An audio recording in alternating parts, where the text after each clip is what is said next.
S'il nous faut du vent et du soleil, on ne va pas pouvoir récolter toute l'année ici, on va récolter en été. Voilà. Une période idéale pour les touristes à la découverte des marais salants. Les paludiers sont bien là, dans les salines, et ils ne chôment pas. C'est le cas de Jean-François, propriétaire de 64 œillets. Elle est comment cette saison? Dites-nous, qu'est-ce que vous remarquez? Elle est quand même assez exceptionnelle, et c'est surtout la chaleur, qu'on a connu 2 canicules, c'est quand même pas rien, quoi. Puis moi je constate qu'avec les années, plus ça va, plus on a de la chaleur.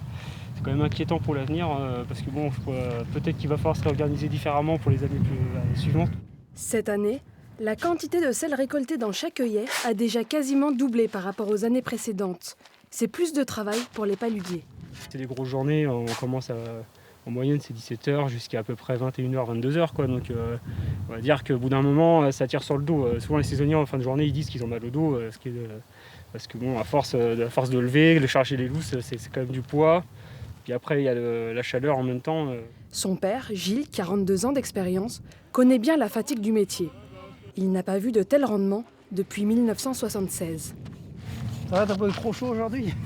On aimerait bien avoir un peu d'eau, même pour les œillets, ça leur ferait du bien parce que là, on appelle ça, ils disent qu'ils cuisent parce que le sel il devient tout fin quand il graine plus. Et un petit peu d'eau, ça les fait repartir, ça leur fait du bien. Quand le sel est là, faut le prendre, comme disaient les anciens. Un épisode pluvieux sonnerait la fin de la récolte. Le répit serait bienvenu pour les paludiers, alors que l'espace de stockage du sel pourrait bientôt venir à manquer.